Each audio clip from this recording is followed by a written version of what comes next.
Heads will roll. Ito ang matapang nababala ni Pangulong Bongbong Marcos sa sinumang may kinalaman sa di umano'y pagtakas ni dating Bamban-Tarlac Mayor Alice Guo.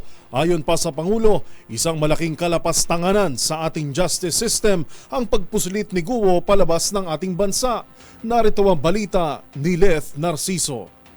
Tiniyak ni Pangulong Ferdinand Marcos Jr. na mayroong mga mananagot sa paglabas ng bansa ni dismissed Bamban-Tarlac Mayor Alice Guo. Sa isang pahayag, sinabi ng Pangulo na magkakaroon ng full-scale investigation sa pagtakas ni Guo. Babala ni Pangulong Marcos, ang sinumang responsable ay papatawan ng suspensyon at mahaharap sa pinakamabigat na parusa sa ilalim ng batas.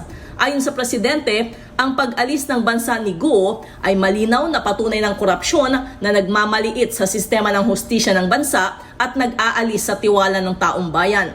Wala anyang puwang sa gobyerno ang mga taong mas inuuna ang personal na interes kaysa ang pagsisilbi sa mga Pilipino ng may dignidad, integridad at hustisya. Kinumpirma ng ilang ahensya ng gobyerno na nakalabas na ng bansa si Guo sa kabila ng Immigration Lookout Bulletin laban sa kanya. Kahapon ay iniutos ng Malacanang sa Department of Foreign Affairs at Department of Justice ang pagkansela sa Philippine passport ni Guo. Para sa MBC TV Network News, ito si Leth Narciso, una sa Pilipinas, una sa Pilipino.